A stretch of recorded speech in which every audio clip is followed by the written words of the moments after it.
बिस्मिल्लाहिर्रहमानिर्रहीम। अस्सलाम वालेकुम 10th क्लास स्टूडेंट्स।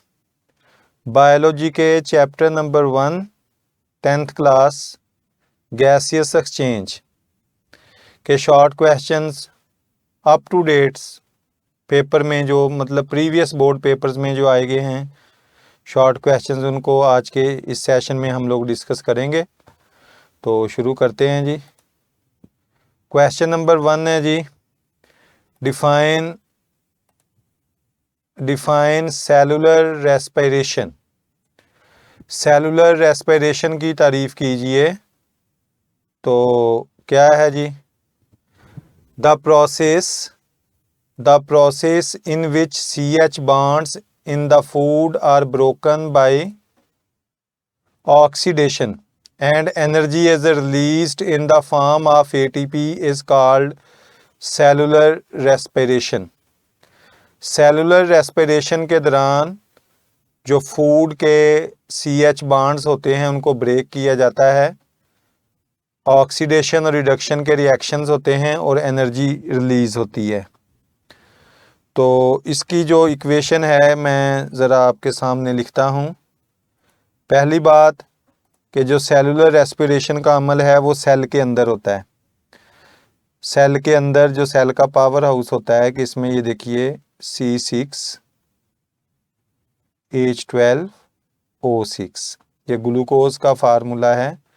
और सेलुलर रेस्पिरेशन के दौरान ग्लूकोज का ब्रेकडाउन होता है, कार्बन डाइऑक्साइड, वाटर और साथ एनर्जी हासिल होती है।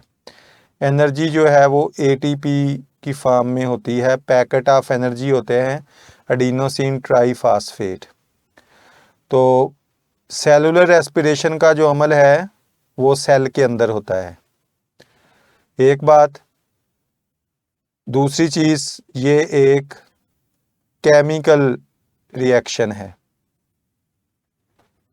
केमिकल रिएक्शन है जिसमें क्या होता है, ग्लूकोज या खुराक के अंदर जो CH बॉन्ड होते हैं जो एनर्जी का ज़रिया है, उन बॉन्ड को ब्रेक किया जाता है और एनर्जी रिलीज़ होती है।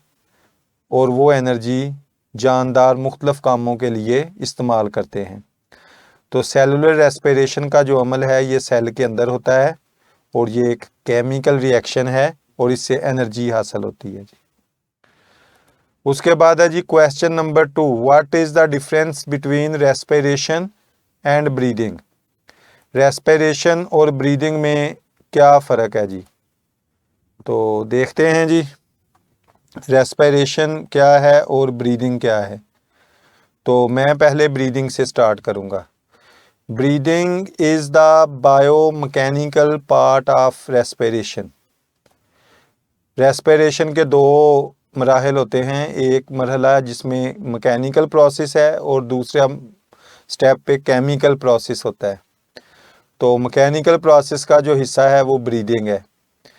इन ब्रीदिंग में क्या होता है, oxygen is taken in, oxygen जिस्म के अंदर लेके जाते हैं जानदार, and carbon dioxide is given out, और कार्बन डाइऑक्साइड बाहर निकाली जाती है। ब्रीदिंग के दौरान कोई केमिकल रिएक्शन वकूअ पज़ीर नहीं होता। प्रोसेस जो है ब्रीदिंग का वो दो पार्ट्स होते हैं, इनहलेशन मतलब खुराक सांस को जिस्म के अंदर लेके जाना हवा को, और एक्सहेलेशन हवा को जिस्म से बाहर निकालना। और ये टोटल एक मैकेनिकल प्रोसेस है जो लंग्स और डायाफ्राम, जिसमें इंटरकोस्टल मसल्स जो रिब्स के दरमियान मसल्स होते हैं पसलियों के दरमियान, उन्हें इंटरकोस्टल मसल्स कहते हैं, और एक पर्दा होता है डायाफ्राम, वो इसमें हिस्सा लेते हैं। हवा अंदर और बाहर जाती है, इसके मैकेनिज़्म को हम बाद में डिस्कस करेंगे। तो कहने का मकसद ये है कि जो ब्रीदिंग का प्रोसेस है उसमें जानदार हवा यानी सांस अंदर खींचते हैं और बाहर निकालते हैं, वो एक मैकेनिकल प्रोसेस है। तो रेस्पिरेशन जो है ये ज़रा ब्रॉडर टर्म है, इसमें दो स्टेप्स होते हैं रेस्पिरेशन में। Respiration is a process which takes place in 2 steps, mechanical process जो कि ब्रीदिंग है, और बायोकेमिकल प्रोसेस जो कि सेलुलर रेस्पिरेशन है। तो in mechanical process breathing takes place, oxygen is taken in and carbon dioxide is given out. ये mechanical process है रेस्पिरेशन का। और बायोकेमिकल प्रोसेस में, in biochemical process cellular respiration takes place in which CH bonds of the food are broken and energy is released in the form of ATP। तो इससे हमने क्या नतीजा निकाला कि रेस्पिरेशन का जो प्रोसेस है ब्रीदिंग उसका हिस्सा है। पहले मरहले पर ब्रीदिंग होती है, उसके बाद रेस्पिरेशन, सेलुलर रेस्पिरेशन का प्रोसेस होता है और एनर्जी रिलीज होती है। तो ये है जनाब ब्रीदिंग और रेस्पिरेशन का फ़र्क, कि ब्रीदिंग एक बायोमैकेनिकल प्रोसेस है जिसमें कोई केमिकल रिएक्शन नहीं होता। We simply take in oxygen and carbon dioxide is given out. In respiration one step is breathing, the other step is cellular respiration. उसके बाद है जी question number 3, differentiate between stomata and lenticels. Stomata क्या होते हैं और lenticels क्या होते हैं, इनके दरमियान फ़र्क कीजिए जी। स्टोमेटा का तो आपको पता है, लीफ की सरफेस पे स्मॉल पोर्स होते हैं। These are small pores on the surface of leaf. Leaf की जो अपर सरफेस है उसमें कम होते हैं, लोअर सरफेस में ज़्यादा होते हैं। और आपको याद होगा 9th क्लास में कि स्टोमेटा की ओपनिंग और क्लोजिंग जो है उसके लिए गार्ड सेल्स होते हैं। गार्ड सेल जो होते हैं वो स्टोमेटा के खुलने और बंद होने को कंट्रोल करते हैं। Stomata are involve in the gaseous exchange and transpiration. गैसों का तबादला स्टोमेटा के ज़रिए होता है और ट्रांसपायरेशन जो है पत्तों के ज़रिए पानी की एवेपोरेशन। मतलब कि जो आपको पता है जाइलम टिश्यू जो है वो पानी को पत्तों तक पहुंचाती है, और जब लीफ की सरफेस पे सूरज की रोशनी पड़ती है तो वहाँ से पानी जो है वो एवेपोरेट होता है, जिससे इस प्रोसेस को हम क्या कहते हैं, ट्रांसपायरेशन। तो अब आते हैं जी हम लेंटिसल्स क्या हैं। ये भी स्मॉल पोर्स हैं लेकिन ये पत्तों पर नहीं होती। Bark of the woody plants, जो पौधे का तना है उसकी जो बार्क होती है, जो छिलका होता है उसके ऊपर छोटे छोटे सुराख होते हैं। तो इनके इससे भी गैसियस एक्सचेंज होती है, लेंटिसल्स के ज़रिए भी गैसियस एक्सचेंज होती है। तो ये था जनाब स्टोमेटा और लेंटिसल्स में फ़र्क। अगले सवाल की तरफ चलते हैं जी। Write a short note on gaseous exchange in plants. पौधों में गैसों का तबादला जी कैसे होता है, थोड़ा सा मुख्तसर बयान कर दीजिए। तो चलो करते हैं जी। तो क्या है जी plants exchange gases with environment through stomata. पौधे जो हैं वो माहौल के साथ गैसों का तबादला करते हैं। क्या तबादला करते हैं? पौधे जो हैं वो कार्बन डाइऑक्साइड लेते हैं और ऑक्सीजन बाहर निकालते हैं दिन के टाइम। तो स्टोमेटा क्या है पता है, स्मॉल पोर्स हैं जो प्रेजेंट इन लीफ, और लेंटिसल्स के ज़रिए ये स्मॉल पोर्स हैं जो बार्क में होते हैं। इन यूनिसेलुलर प्लांट, ये तो मतलब पौधे हैं जो आम मल्टी सेलुलर प्लांट्स हैं, उनमें गैसों का तबादला स्टोमेटा के ज़रिए होता है। स्टोमेटा पत्तों में भी होते हैं और कुछ पोर्स हैं लेंटिसल्स उनके ज़रिए होता है। और जो यूनिसेलुलर हैं, यूनिसेलुलर जो एक सेल पर मुश्तमिल हों, यूनी का मतलब होता है वन, सेलुलर सेल से बना, यूनिसेलुलर प्लांट्स। तो ऐसे पौधे जो जिनका जिस्म एक सेल पर मुश्तमिल हो, तो उनमें गैसियस एक्सचेंज डिफ्यूजन के थ्रू होता है। डिफ्यूजन का पता है आपको कि इसमें जो मटेरियल होते हैं वो मूव करते हैं एरिया ऑफ हायर कंसंट्रेशन से एरिया ऑफ लोअर कंसंट्रेशन की तरफ। तो in night plants release carbon dioxide, लो थोड़ा सा कि रात को जनाब पौधे जो हैं वो कार्बन डाइऑक्साइड देते हैं और दिन के वक्त वो ऑक्सीजन रिलीज़ करते हैं। तो देखें ये इसके बारे में हम अभी आगे इस पॉइंट को क्लियर करते हैं, आगे इस पे बाकायदा क्वेश्चन है एक।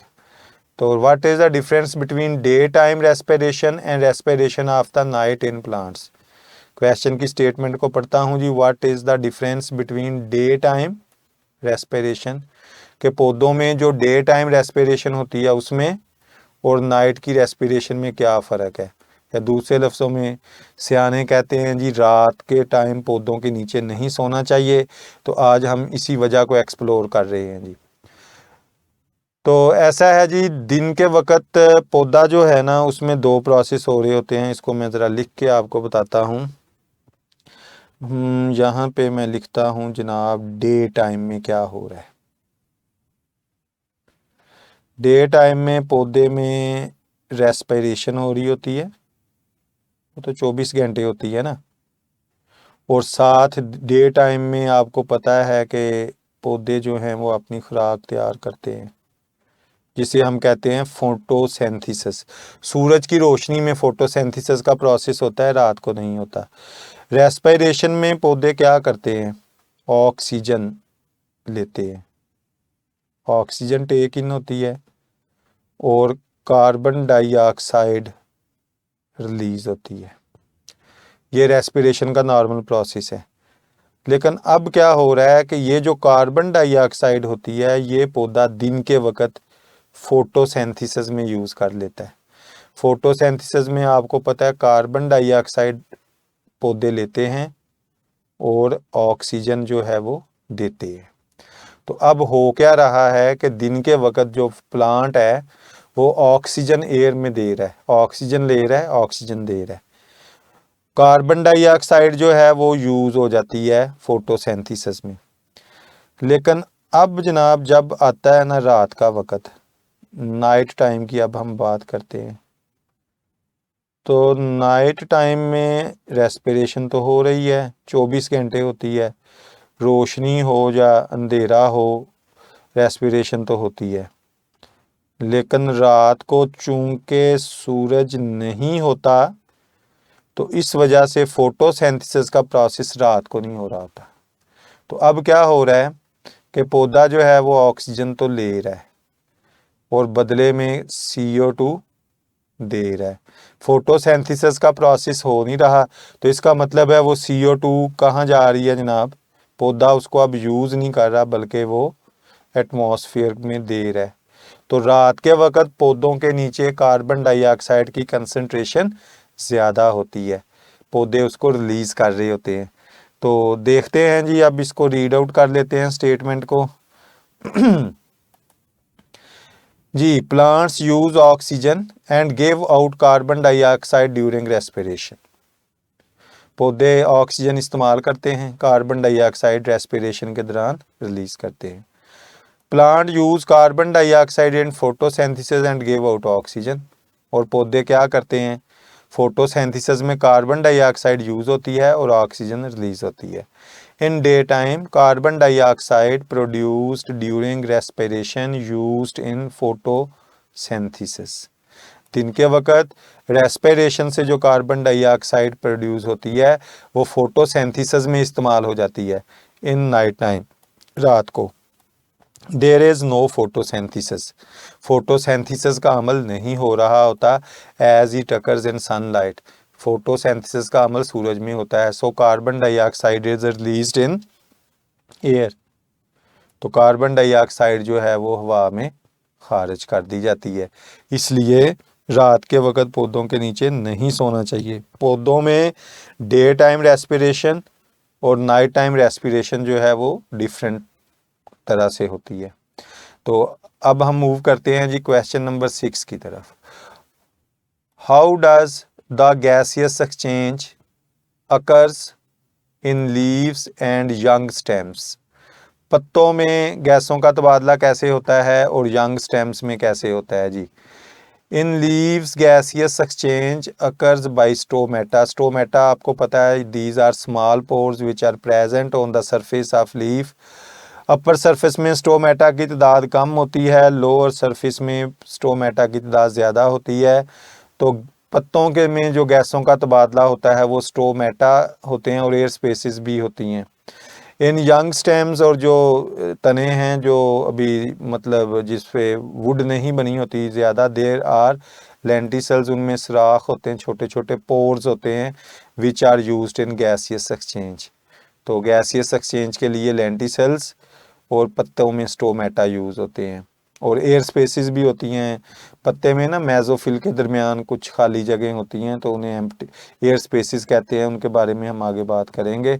लें जी, आ गया क्वेश्चन, मैं इसकी स्टेटमेंट को रीड आउट करता हूँ। क्वेश्चन नंबर 7 है जी, what are air spaces in plants.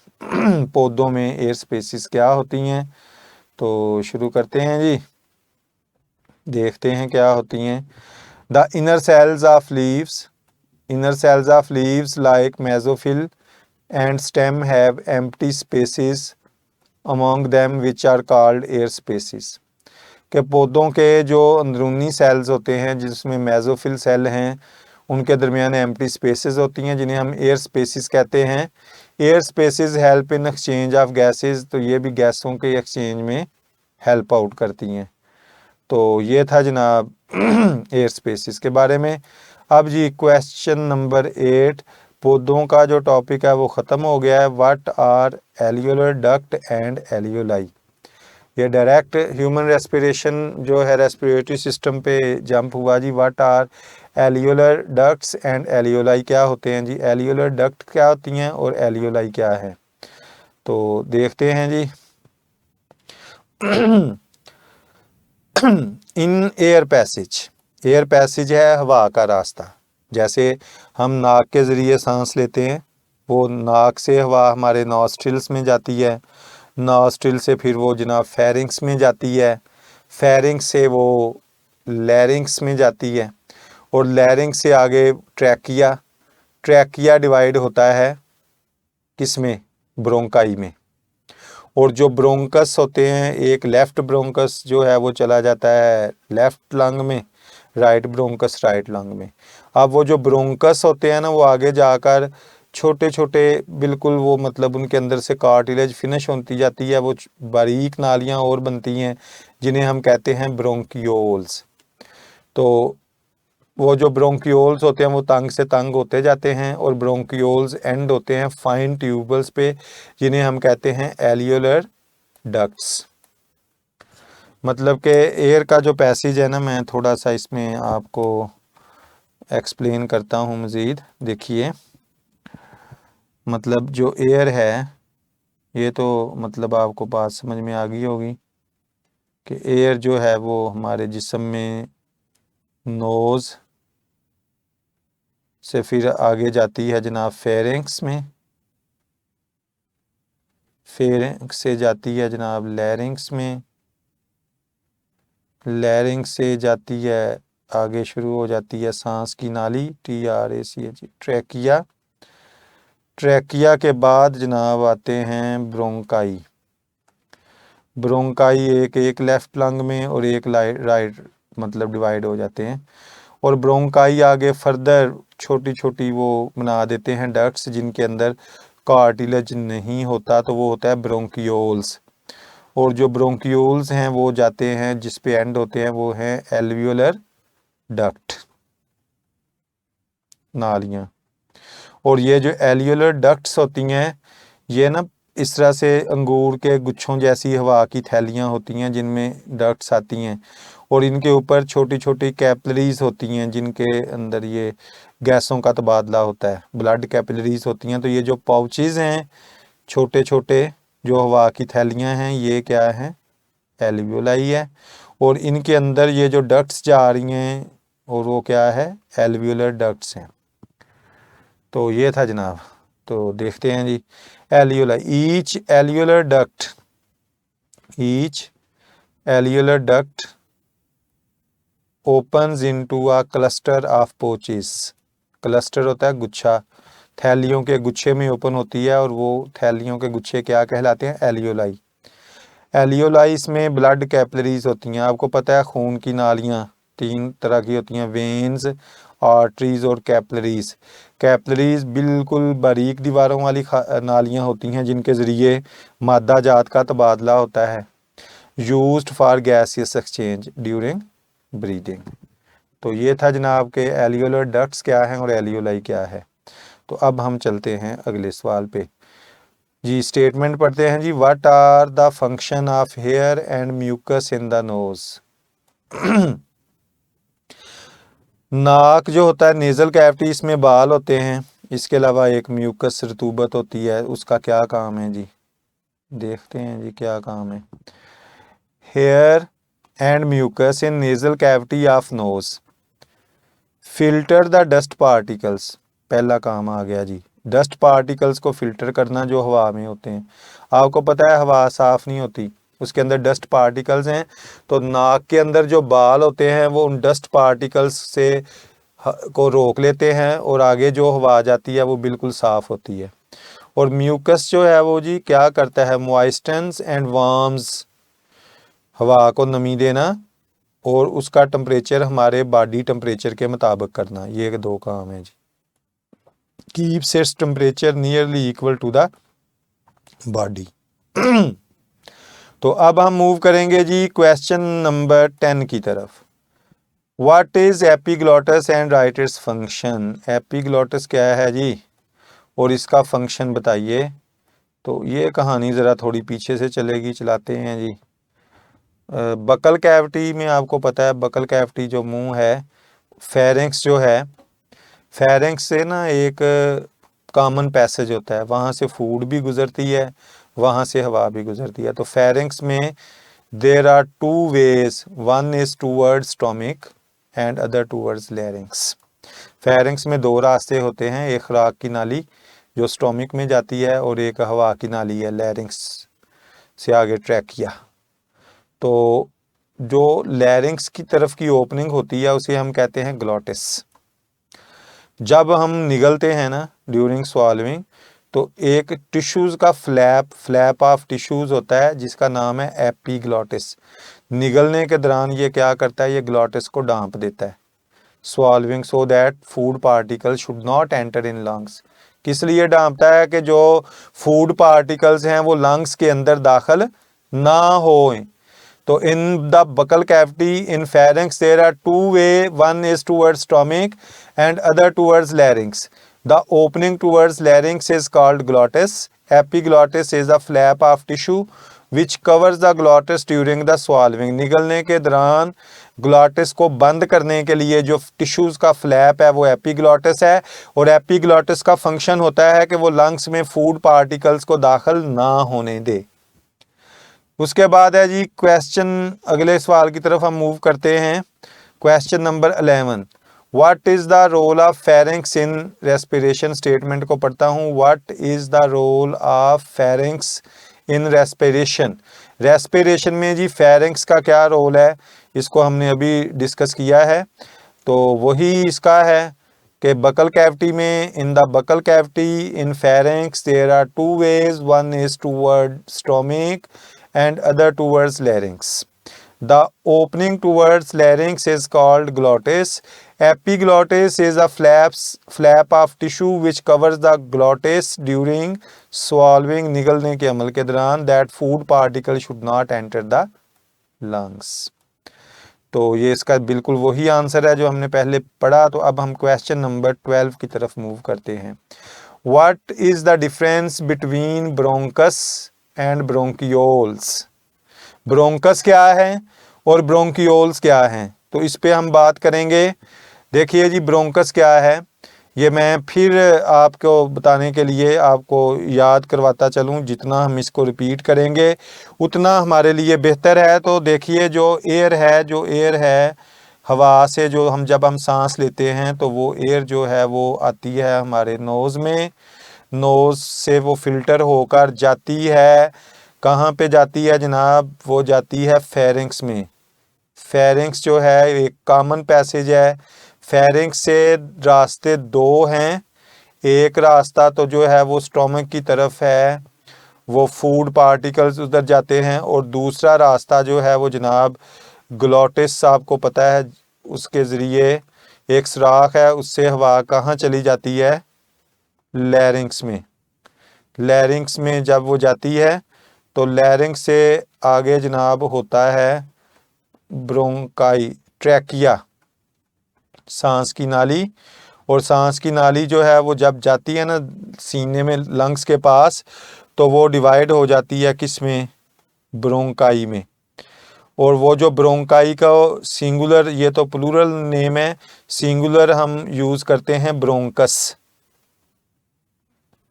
तो और अब ये जो ब्रोंकाई होते हैं जब ये लंग में दाखिल होते हैं तो इनकी ये और नैरो हो जाते हैं, इनके अंदर जो कार्टिलेज होता है वो थोड़ा फिनिश हो जाता है और ये बिल्कुल बन जाती हैं, मतलब आगे डिवाइड हो जाते हैं ये और क्या बना देते हैं, bronchioles.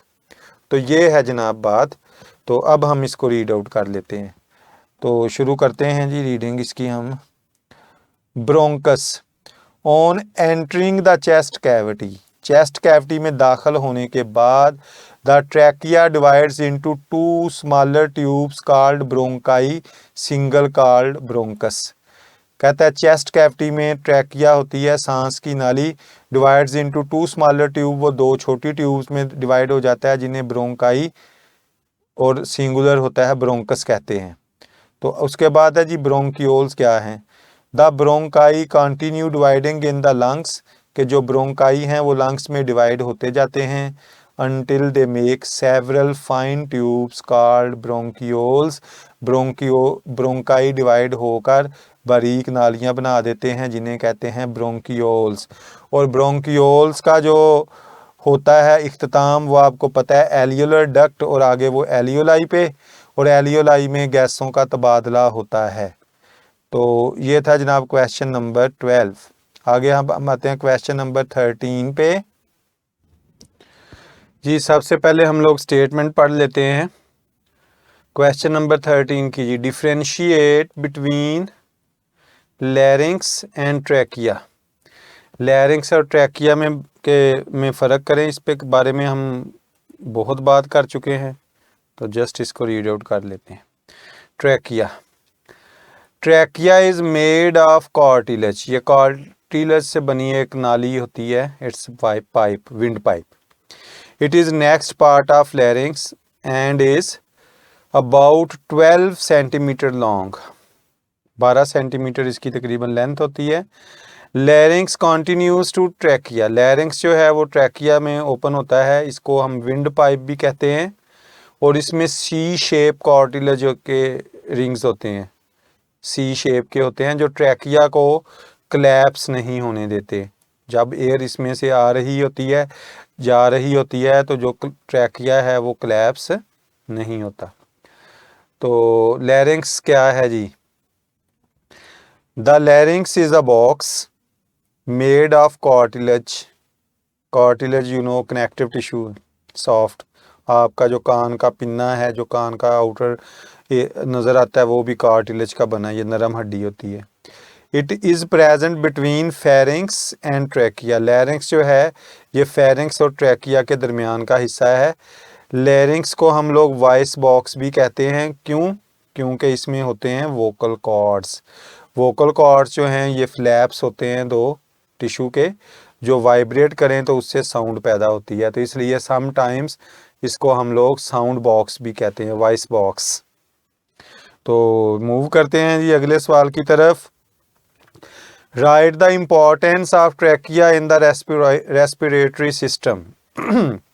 Right the importance of trachea in the respiratory system. जी जनाब, ट्रैकिया है क्या जी, trachea is a made of cartilage, ये कार्टिलेज का बना होता है, कार्टिलेज का बना है। It is next part of larynx, is about 12 centimetre long. Larynx continues to trachea, it is called the wind pipe and contains C shape cartilage which prevent trachea from collapsing even if there is no air in it। Trachea जो है वो respiratory system में बहुत अहम है। Nostril से जो air है वो जाती है यू नो बकल कैविटी में, बकल कैविटी से फेरिंग्स में, फेरिंग्स से लैरिंग्स में, और लैरिंग्स से एयर को लंग्स तक पहुंचाने का जो जिम्मेदार है वो ट्रैकिया है। कि ट्रैकिया जो है वो क्या करता है, इसकी थोड़ी सी मैं ये पॉइंट लिखता हूँ आपके लिए कि ट्रैकिया क्या करता है जी। Trachea, trachea helps air to enter in lungs. Trachea help out करता है हवा को कि वो लंग्स के अंदर जा सके। ट्रैकिया ना हो तो जाहिर है एयर कैसे मूव करेगी। Question number 15, what is voice box? Highlighter, what is voice box? Voice box क्या है? Where is it present? और ये कहाँ पे होता है जी? Voice box, the larynx is a box made of cartilage. Larynx box है और ये कार्टिलेज का बना है। कार्टिलेज क्या होता है जी? कनेक्टिव टिश्यू है, सॉफ्ट बोन होती है। It is present between pharynx and trachea. Pharynx और ट्रैकिया के दरमियान होता है larynx. Larynx is called the voice box. Larynx को वॉइस बॉक्स कहते हैं, क्यों? Because it has vocal cords, और वोकल कॉर्ड्स वाइब्रेट करते हैं और साउंड पैदा होती है। तो एक्चुअली लैरिंक्स को हम लोग वॉइस बॉक्स कहते हैं और ये फेरिंग्स और ट्रैकिया के दरमियान में है। उसके बाद है जी question number 16, what are intercostal muscles? Intercostal के स्पेलिंग गलत लिखे गए हैं आई थिंक, चलें कोई बात नहीं। इंटरकोस्टल मसल्स क्या होते हैं जी? जो रिब्स के दरमियान में मसल्स होते हैं वो इंटरकोस्टल मसल्स कहलाते हैं।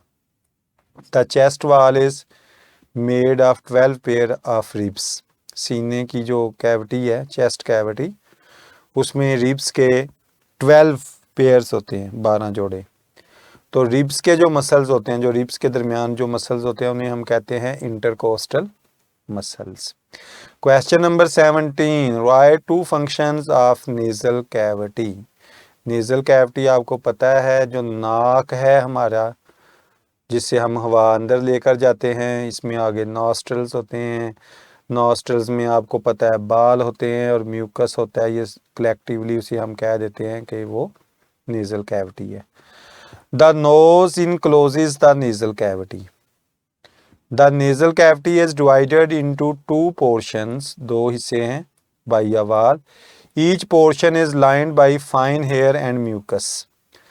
के एक पर्दा है तो उसके एक साइड पे जो पोर्शन है उसमें दोनों साइड वाले पोर्शन में बाल होते हैं और म्यूकस होता है। The fine hairs in nasal cavity filter the dust particle from the air. के नेजल कैविटी में जो फाइन हेयर्स हैं वो डस्ट पार्टिकल्स को हवा से निकालते हैं। Mucus in nasal cavity moistens and warms the incoming air and keeps its temperature nearly equal to the body.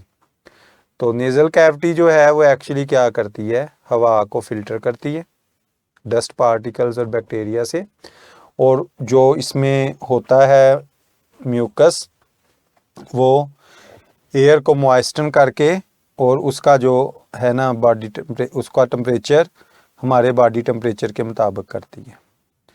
उसके बाद है जी क्वेश्चन नंबर 18, डिफ्रेंशिएट, फ़र्क कीजिए between nasal cavity and nostrils. Nasal cavity और नॉस्ट्रल्स में फ़र्क कीजिए। तो देखते हैं जी क्या है जी। Nasal cavity, the nose encloses the nasal cavity, पहले वाली स्टेटमेंट है। The nasal cavity is divided into 2 portions by a wall, each portion is lined by fine hair and mucus. Nasal cavity जो है वो नोज ने nasal cavity को घेरा होता है। नेजल कैविटी जो है उसके 2 पोर्शन हैं, 2 हिस्सों में डिवाइड होती है और हर हिस्से में बाल होते हैं और म्यूकस होता है। नेजल कैविटी जो ओपन टू एक्सटीरियर, जो नाक है वो बाहर 2 ओपनिंग्स हैं, उन्हें हम कहते हैं एक्सटर्नल नॉस्ट्रल्स। जो नोज़ है उसकी जो बाहर 2 सुराख नज़र आते हैं उन्हें कहते हैं external nostrils. Nasal cavity opens to the interior, अंदर की साइड पे भी 2 स्मॉल ओपनिंग्स होती हैं जो फेरिंग्स में ओपन होती हैं, उन्हें कहते हैं इंटरनल नॉस्ट्रल्स। यहाँ पे मैं थोड़ा सा उसको ड्रॉ करने की कोशिश करता हूँ। ये है ना, ये नाक होती है और इसमें ये जो नज़र आ रहे हैं ये एक्सटर्नल नॉस्ट्रल्स होते हैं और ये अंदर आगे इंटरनल नॉस्ट्रल्स भी होते हैं जो फेरिंक्स में जी। क्वेश्चन नंबर 19 से की स्टेटमेंट पढ़ता हूँ मैं। Write the path of air from the nasal cavity to alveoli. जी हवा का रास्ता बताएं नेजल कैविटी से एलियोलाई तक कि एयर जो है वो कैसे ट्रैवल करती है जी। तो air passage in human respiratory system.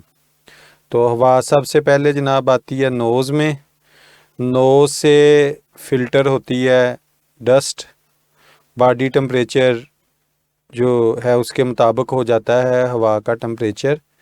तो नोज़ से फेरिंक्स, फेरिंक्स जो है वो एक कॉमन रास्ता है जिसमें लैरिंक्स की तरफ भी एक रास्ता जाता है और एक रास्ता जो स्टोमिक है उसकी तरफ जाता है, एसोफेगस की तरफ। तो हवा जाती है फेरिंक्स से लैरिंक्स में, फिर लैरिंक्स से ट्रैकिया में, ट्रैकिया से चेस्ट कैविटी में। चेस्ट कैविटी में आपको पता है होती हैं ब्रोंकाई, जिसे वाहद जो सिंगुलर टर्म में ब्रोंकस कहलाता है। और ब्रोंकस जो हैं जब वो लंग्स में दाखिल होते हैं तो they divide into fine tube which are known as bronchioles, and bronchioles are further divided into narrow tubes which less cartilage, even they don't have cartilage। Alveolar duct में कार्टिलेज नहीं होता। और ये जो एलियोलर डक्ट हैं ये जो हैं वो पोचिस पे जाके एंड होती हैं जिन्हें एलियोलाई कहते हैं। और एलियोलाई की जो पोचिस हैं they are thin walled and have capillaries on their surface. और कैपिलरीज पे आकर जो है वो ट्रांसफ़र होता है, हवा जो है वो एक्सचेंज होती है। कार्बन डाइऑक्साइड चली जाती है जनाब ब्लड में और ब्लड से ऑक्सीजन आ जाती है एलियोलाई में। तो क्वेश्चन नंबर 20 है जी, व्हाट इज़ डायाफ्राम। डायाफ्राम क्या है जी? तो let's see. It is a thick muscular structure present below the lungs. जो लंग्स हैं उनके नीचे ये होता है एक थिक मस्कुलर स्ट्रक्चर है जो लंग्स के नीचे होता है। उसके बाद है जी, what is meant by oxygenated blood. Oxygenated blood क्या होता है जी?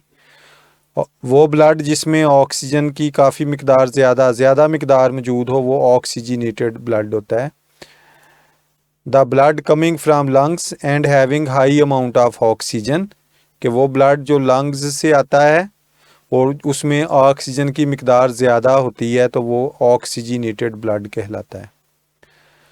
क्वेश्चन नंबर 22 है, what is the role of pleural membrane and pleural fluid in lungs. Lungs के अंदर प्लूरल मेम्ब्रेन और प्लूरल फ्लूइड का जो है वो क्या काम है जी? Each lung is enclosed by two membranes called outer and inner pleural membrane.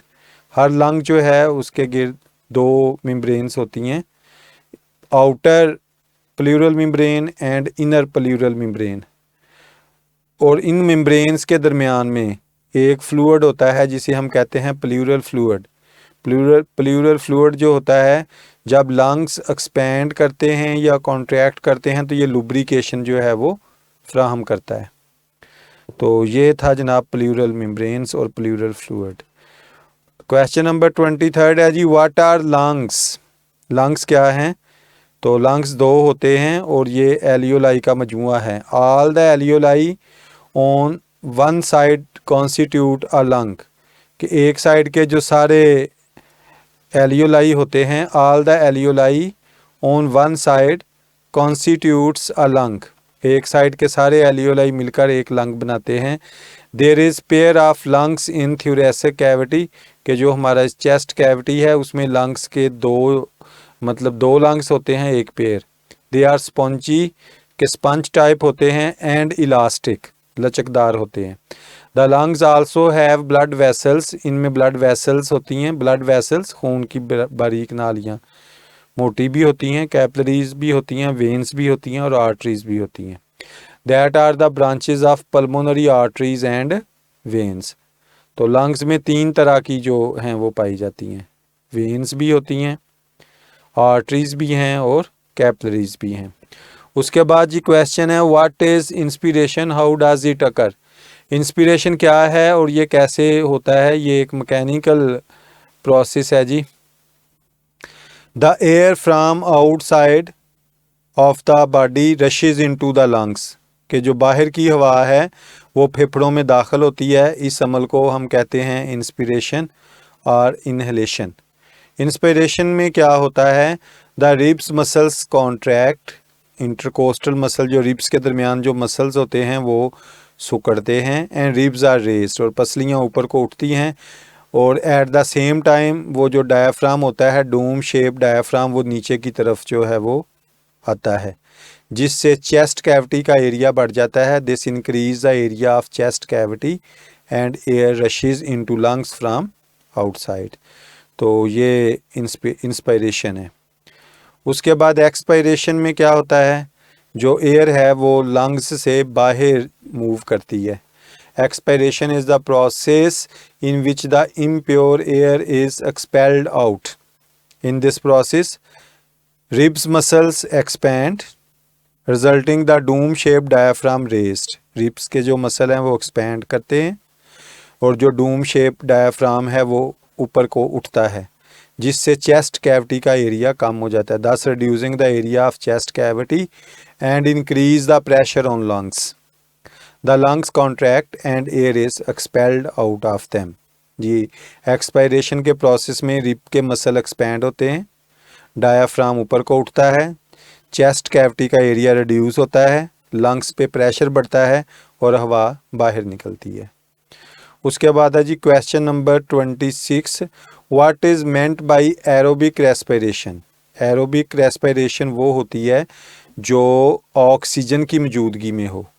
Aerobic respiration is the type of respiration in which oxygen is used, कि वो रेस्पिरेशन जिसमें ऑक्सीजन इस्तेमाल होती है वो एरोबिक रेस्पिरेशन कहलाती है। In this process the complete oxidation of food material takes place. इस प्रोसेस में जो फूड मटेरियल है वो मुकम्मल तौर पे ऑक्सीडाइज हो जाता है और एनर्जी रिलीज होती है। क्वेश्चन नंबर 27 है जी, how does breathing rate is controlled in human. इंसान में जो ब्रीदिंग रेट है वो कैसे कंट्रोल होता है। The rate of breathing is controlled by respiratory centre in brain. दिमाग में एक सेंटर होता है जिसे कहते हैं रेस्पिरेटरी सेंटर, वो ब्रीदिंग के रेट को कंट्रोल करता है। The respiratory centre is sensitive to the concentration of carbon dioxide in the blood, कि रेस्पिरेटरी सेंटर जो है वो खून के अंदर कार्बन डाइऑक्साइड की जो कंसंट्रेशन है उसको चेक करता है। अगर कंसंट्रेशन ज़्यादा हो तो रेस्पिरेशन की जो रेट है वो इंक्रीज़ हो जाता है, और तब तक तेज़ से सांस लेते रहेंगे जब तक कार्बन डाइऑक्साइड अपनी नॉर्मल पोजीशन, अपनी नॉर्मल कंसंट्रेशन पे ना आ जाए। क्वेश्चन नंबर 28 है जी, write the amount of oxygen in inspired and expired air. Inspired वो एयर जो हम अंदर लेके जाते हैं जिस्म के नाक के ज़रिए, और एक्सपायर्ड एयर जो नाक से बाहर निकाली जाती है। तो उसमें कह रहा है जी ऑक्सीजन की परसेंटेज क्या होती है जी। इंस्पायर्ड एयर में 21% ऑक्सीजन होती है, और जो हवा हम बाहर निकालते हैं उसमें 16% ऑक्सीजन होती है ब्रीदिंग में। उसके बाद है जी question number 29, what is meant by bronchitis. Bronchitis से क्या मुराद है। Bronchitis is the inflammation of the bronchi और ब्रोंकियोल। ये लंग्स डिजीज़ है। It results in excessive secretions of mucus into the tubes, leading to the swelling of tubular walls and narrowing of tubes. Bronchitis में जो bronchi हैं उनमें सोजश हो जाती है। ब्रोंकाई आपको पता है कि जो ट्रैकिया है वो लंग्स के करीब जाकर दो नालियों में डिवाइड हो जाता है, जिन्हें ब्रोंकस या ब्रोंकाई कहते हैं। और जब ब्रोंकाई लंग्स में दाखिल होते हैं तो वो छोटी छोटी नालियां बना देते हैं जिन्हें हम ब्रोंकियोल्स कहते हैं। तो ब्रोंकाइटिस या ब्रोंकियोल्स में इन्फ्लेमेशन हो जाती है, जिससे म्यूकस जो है वो ज़्यादा मिकदार में पैदा होता है और ट्यूब्स की स्वेलिंग हो जाती है और वो तंग हो जाती हैं, जिससे सांस लेने में तंगी होती है। क्वेश्चन नंबर 30 है जी, write down the types and symptoms of bronchitis. Bronchitis की इकसाम लिखिए और उसकी अलामतें लिखिए। There are two types of bronchitis, acute bronchitis, chronic bronchitis. दो टाइप्स हैं जी, acute and chronic. Symptoms of bronchitis, bronchitis की अलामात क्या हैं? Its symptoms include cough, mild wheezing, fever, chills and shortness of breath, के सांस की तंगी, सर्दी लगना, बुखार होना और वीजिंग, हल्का सा ज़ुकाम और कफ, खांसी होती है। और स्पेशली सांस की तंगी होती है जब आप कोई सख्त काम कर रहे होते हैं, कोई हार्ड जॉब कर रहे होते हैं, कोई वेट उठाएंगे या चलेंगे तो सांस में तंगी होगी। उसके बाद है जी question number 31, differentiate between acute and chronic bronchitis. Acute और क्रॉनिक ब्रोंकाइटिस में फ़र्क करें जी। Acute bronchitis usually last about for 2 weeks, ये 2 हफ्तों तक रहती है, थोड़े अरसे के लिए। और in this disease patients recovers without permanent damaging of the bronchi और ब्रोंक्यूल्स, के कोई ख़ास डैमेज नहीं होता ब्रोंकाई को, पेशेंट खुद ब खुद रिकवर हो जाता है। और एक्यूट ब्रोंकाइटिस किसी भी उम्र में हो सकती है। क्रॉनिक ब्रोंकाइटिस जो है ये लंबे अरसे तक रहने वाली ब्रोंकाइटिस है। इन chronic bronchitis the bronchi develops chronic inflammation, कि उनमें लंबे अरसे तक इन्फ्लेमेशन होती है। This type of bronchitis usually remains 3 months to 2 years, इसका दौरानिया 3 माह से 2 साल तक का हो सकता है। और it mostly occur in aged people, के जो मतलब एजड लोग हैं उनमें ये डायग्नोज होती है ज़्यादातर अब तक। क्वेश्चन नंबर 32 है जी, what is pneumonia, write its symptoms. Pneumonia क्या है जी, इसकी अलामतें लिखिए जी। Pneumonia is the infection of lungs. If this infection affects both lungs it is called double pneumonia. Pneumonia जो है वो लंग्स का इन्फेक्शन है, और अगर ये इन्फेक्शन दोनों लंग्स को नुकसान पहुंचाए तो उसको हम कहते हैं डबल नेमोनिया। सिम्पटम्स क्या हैं जी? The symptoms of pneumonia includes a cold that is followed by high fever, shivering and a cough with sputum production. Patient may become short of breath.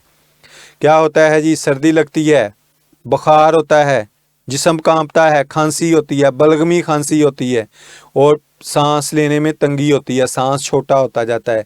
The patients colour में change, और जो patient है नमूनिया का, अगर severe infection है तो उसकी जिल्द का रंग बदल जाता है, वो डार्क कलर हो जाएगा या पर्पल कलर हो जाएगा। और उसकी वजह क्या होती है? ब्लड के अंदर ऑक्सीजन का जो लेवल है वो कम हो जाता है। क्वेश्चन नंबर 33 की तरफ मूव करते हैं जी। व्हाट कैन काज नमूनिया जी? नमूनिया की वजह क्या हो सकती है जी? तो नमूनिया की वजह है जनाब एक बैक्टीरियम जिसका नाम है स्ट्रेप्टोकोकस निमोनाई। स्ट्रेप्टोकोकस निमोनाई जो है वो एक बैक्टीरियम है जो नमूनिया की वजह है। इसके अलावा जो नमूनिया है वो वायरल इन्फेक्शन से भी हो सकता है या फंगल इन्फेक्शन से भी हो सकता है। क्वेश्चन नंबर 24 की तरफ मूव करते हैं जी। What is meant by emphysema? Emphysema से क्या मुराद है जी? In emphysema the walls of alveoli destroy. Alveoli आपको पता है पोचेज लाइक स्ट्रक्चर हैं लंग्स में, तो उनकी वॉल्स जो हैं वो डैमेज हो जाती हैं एम्फीसीमा में। इट रिजल्ट्स इन लार्जर सैक्स, जिससे सैक्स का जो एरिया है वो बढ़ जाता है, लेकिन गैसियस एक्सचेंज के लिए जो सरफेस एरिया है वो कम हो जाता है। As lungs tissue breaks down the lungs do not come back to their original shape after exhalation, so air cannot be pushed out and it is trapped in the lungs। चूँकि lungs के tissue break down उनका हो जाता है, तो exhalation के बाद lungs अपनी जगह पर वापस नहीं आते ओरिजिनल शेप में, हवा बाहर नहीं निकलती, तो सांस छोटा पड़ जाता है, तंगी होती है। और चूँकि ब्लड वो जो एलियोलाई की जो वाल्स हैं वो डिस्ट्रॉय हो चुकी होती हैं, तो ब्लड के अंदर ऑक्सीजन का जो लेवल है वो भी ख़तरनाक हद तक गिर सकता है। सिम्पटम्स क्या हैं जी? Its symptoms include shortness of breath, सांस की तंगी, फटीग, थकावट, रिकरेंट रेस्पिरेटरी इन्फेक्शंस, बार बार होने वाले रेस्पिरेटरी इन्फेक्शंस, और वेट लॉस जो हैं वो एम्फीसेमा की सिम्पटम्स हैं। क्वेश्चन नंबर 35 की तरफ मूव करते हैं जी। Write a short note on lung cancer. Lung cancer के ऊपर नोट लिखिए। Lung cancer is the disease of uncontrolled cell division in the tissues of the lungs. Lung cancer जो है, देखिए कैंसर क्या होता है, कैंसर में जो सेल होते हैं वो अनकंट्रोल्ड उनकी डिवीज़न होती है और जिससे ट्यूमर्स बन जाते हैं। तो लंग्स कैंसर में भी ये होता है कि लंग्स के जो टिश्यू हैं उनमें अनकंट्रोल्ड डिवीज़न होती है और ट्यूमर्स बन जाते हैं। और इसकी अलामात क्या हैं? The most common symptoms are shortness of breath, सांस की तंगी, खांसी और वज़न का कम होना। काजेज़ क्या हैं जी? ये lung cancer, the main cause of lung cancer include smoking, ionising radiation and viral infections. Lung cancer की जो बड़ी वजूहात हैं उसमें है सिगरेट नोशी, सिगरेट पीना, और उसके बाद किसी ऐसी जगह पे रहना जहाँ पे आयोनाइजिंग रेडिएशंस हों, या वायरल इन्फेक्शंस की वजह से लंग कैंसर हो सकता है जी। Question number 36, write a short note on asthma. Asthma is a form of allergy in which there is inflammation of bronchi, more mucus production and narrowing the airways। Asthma जो है वो allergy की एक किस्म है जिसमें ब्रोंकाई जो हैं उनमें इन्फ्लेमेशन हो जाती है, म्यूकस पैदा होता है और एयरवेज जो हैं वो तंग हो जाते हैं। इसकी सिम्पटम्स क्या हैं? The symptoms of asthma vary from person to person. The major symptoms include shortness of breath, especially at the time of hard work and exercise। Vary to vary जी symptoms बदलती हैं।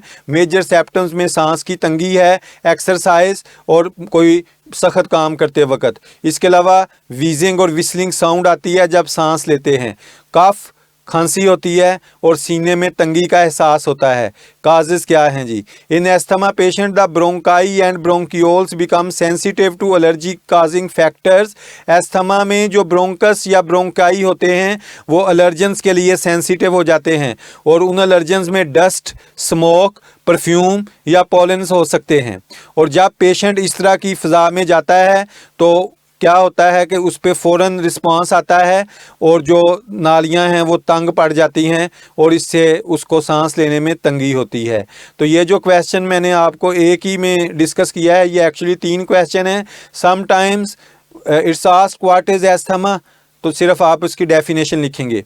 अगर वो सिम्पटम्स पूछे तो सिर्फ सिम्पटम्स, अगर causes पूछे तो काजेज़ लिखेंगे। क्वेश्चन नंबर 37 की तरफ मूव करते हैं जी। How is asthma treated? Asthma में ब्रोंकाई या ब्रोंकियोल्स जो होते हैं वो तंग हो जाते हैं, तो कोई भी ऐसा केमिकल जो ब्रोंकाई और ब्रोंकियोल्स को खोलने की सलाहियत रखता है वो एस्थमा का इलाज हो सकता है। और ये मेडिसिन्स इनहेलर्स की फॉर्म में दी जाती हैं, सांस के ज़रिए दी जाती हैं। तो उसके बाद है जी question number 38, write 2 bad effects of smoking. Smoking के 2 बुरे असरात लिखिए। ये तो कई लिखे जा सकते हैं, स्मोकिंग तो सर से लेकर पाँव तक बुरी चीज़ है। तो पहला क्या है जी? Risk of lungs cancer increase because of smoking. जो लोग स्मोकिंग करते हैं उनमें फेफड़ों के कैंसर का खतरा बढ़ जाता है। Smoking increases the risk of tuberculosis by 2 to 4 times. TB जो है उसका भी खदशा बढ़ जाता है स्मोकर्स में। और इसके अलावा smoking is responsible for weakening and staining of teeth. Smokers के जो दांत हैं वो कमज़ोर हो जाते हैं और उनके ऊपर रंग चढ़ जाता है और वो गले सड़े लुक देते हैं। तो देखिए स्मोकिंग कितनी ख़तरनाक चीज़ है, इससे बच के रहिए। उसके बाद है जी question number 39, what is passive smoking and how it is harmful. Passive smoking क्या होती है जी? स्मोक को, सिगरेट के धुएं को अपने जिस्म के अंदर लेकर जाना, किसी और बंदे की सिगरेट का धुआं, मतलब आप सिगरेट नहीं पी रहे होते और आप एक ऐसे बंदे के पास बैठे हैं जो सिगरेट पी रहा है, तो उसकी सिगरेट का धुआं आपके लंग्स में जा रहा है, तो आप पैसिव स्मोकर हैं। और ये आपके लिए ज़्यादा ख़तरनाक है क्योंकि वो जो बंदा सिगरेट पी रहा है वो फ़िल्टर एंड से फ़िल्टर्ड स्मोक ले रहा है और जिसको वो दे रहा है फ़ज़ा में वो अनफिल्टर्ड स्मोक है। Passive smoking means the inhalation of smoke from an other smoke. The smoke from the burning end of cigarette is more dangerous than the smoke from the filter end. अब हम question number 40 की तरफ move करते हैं जी। What is nicotine? बदनामे ज़माना chemical है जो सिगरेट के अंदर पाया जाता है। Nicotine is a powerful poison and was widely used as an insecticide in the past. बहुत जहरीला पॉइजन है और माजी में इसको इंसेक्ट्स को मारने के लिए यूज़ किया जाता था। When inhaled through tobacco smoking, जब आप तंबाकू स्मोकिंग करते हैं, it reaches our circulatory system, ये हमारे सर्कुलेटरी सिस्टम में पहुंच जाता है, हमारा जो ब्लड सिस्टम है उसमें। इससे ना सिर्फ आर्टरीज़ की वाल्स को ये तंग कर देता है, उनको सख्त करता है, और इसके अलावा उनको ये तंग भी कर देता है। तो निकोटीन जो है ये भी हार्ट अटैक का बायस बन सकती है। उसके बाद है जी question number 41, why does blood become thick due to smoking, smoking की वजह से खून गाढ़ा क्यों हो जाता है जी। Smoking also has effects on the circulatory system, circulatory system ये हमारा जो बॉडी के अंदर जो ब्लड का तरसील का निज़ाम है, इसे हम सर्कुलेटरी सिस्टम कहते हैं।